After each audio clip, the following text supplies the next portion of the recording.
जोहार। हमने ये कहा था कि 1932 में सविनय अवज्ञा आंदोलन को गांधी ने फिर से दोहराया था। यारा, जब पहली बार सविनय अवज्ञा आंदोलन हुआ तो गांधी ने अंग्रेजों को बैकफुट पर लाया कि नहीं, इरविन समझौता पर उतरा कि नहीं। अब ब्रिटिश हुकूमत का माथा खराब हो गया। माथा इसलिए खराब हुआ कि भारत में अंग्रेजों ने जो सत्ता का बुनियाद खड़ा किया था वो बुनियाद किस पर था? फूट डालो और राज करो। ठेठ में समझना, जैसे हम क्लासरूम में ऑफलाइन पढ़ा रहे हैं, हम आधे लड़के का फीस माफ कर दें तो मतलब वो हमारा कट्टर समर्थक होगा कि नहीं, और आधा लड़का जिसका जो और है उसका हम फीस थोड़ा बढ़ा दें तो जो बढ़ाए वो विरोध करेगा, लेकिन जो माफ किए वो समर्थन करेगा। और अगर हम पूरे लड़के का एक साथ हम बढ़ा दें फीस तो सब मिलके हमरा खींचेगा ना। मैटर समझ में आ गया? अब जरा सोचो, हम जिन लड़कों को माफ किए और कहें कि यार तुम लोगों को तो माफ कर दिए, थोड़ा सा उन लोगों का हम पैसा बढ़ाए हैं तो लोग कचकच कर रहा है, तो बदलाव जिसका माफ किए वो अपने कहेगा कि नहीं कि सर आप शांत रहिए हम थाम लेंगे। जो जंग मेरे विरुद्ध होता सब मिलकर करता, अब आपसे में लड़ रहा है कि नहीं? हाँ या ना? अंग्रेज यही खेल खेला था। अंग्रेज यही खेल खेला था। 1909 में मुसलमानों को दिया पृथक निर्वाचन। पृथक निर्वाचन मतलब समझ में आ रहा है? उम्मीदवार ना, उम्मीदवार जो खड़ा होगा वो मुसलमान होगा और वोट खाली मुसलमाने देगा। तो मतलब मुसलमान को लगेगा कि नहीं कि या अंग्रेज तू खुदा से कम नहीं है, अगर तू ना होते तो पृथक निर्वाचन भी ना होता। फिर आया तो अंग्रेज चाहे, मुसलमान तबका चाहेगा कि नहीं कि भारत में अंग्रेजों की सत्ता जिंदगी भर बने रहे ताकि हमको पृथक निर्वाचन मिलता रहे। ठीक, आगे आओ। 1919 में अंग्रेजों ने क्या खेला? अंग्रेजों ने खेल खेला फिर अबरी कहा सिख और ईसाई को पृथक निर्वाचन। किसको पृथक निर्वाचन? कब? 1919 में। 1909 में दिया मुसलमान को पृथक निर्वाचन। मुस्लिम तबका गदगद कि हमको भगवान भेटा गया। 1919 में सिख और ईसाई, उन लोगों को भी लगा यार संख्या में हम इतने कम है, जिंदगी में कभी चुनाव नहीं जीत सकते थे।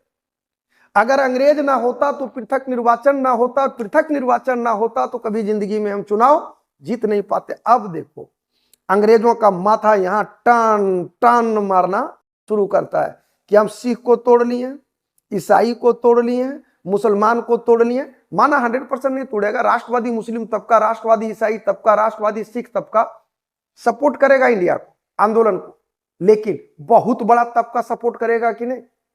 क्योंकि उन लोगों को ये पता है कि जब तक भारत की सरजमी पर अंग्रेजों की सत्ता है तब तक हमारी मांगे पूरी होती रहेगी और हमको पृथक निर्वाचन मिलता रहेगा। जिस दिन अंग्रेजों की सत्ता खत्म, सारी सुविधा खत्म, तो मतलब वो लोग जिंदगी भर चाहेगा कि नहीं कि भारत गुलाम रहे। हाँ या ना?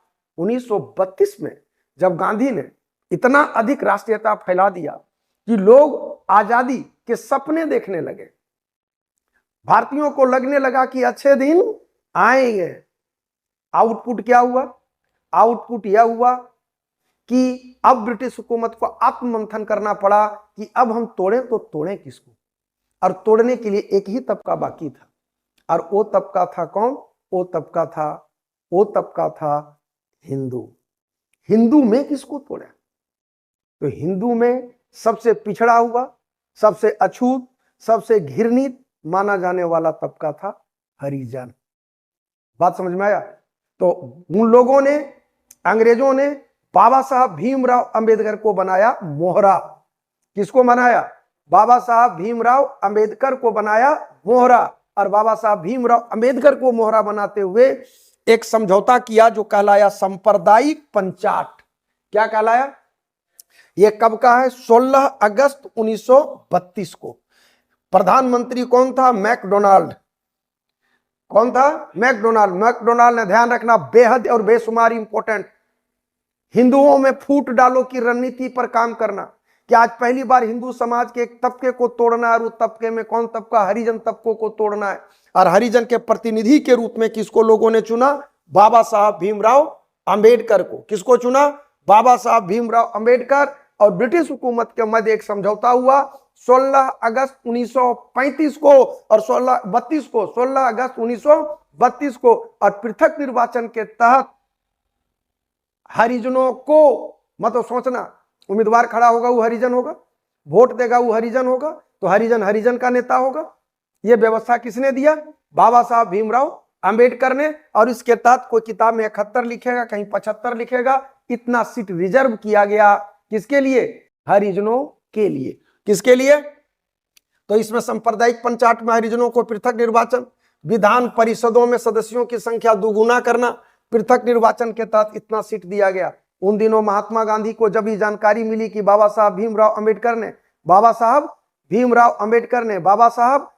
अंबेडकर ने हरिजनों को पृथक निर्वाचन दिया, तो महात्मा गांधी अंदर से बड़ा दुखी थे।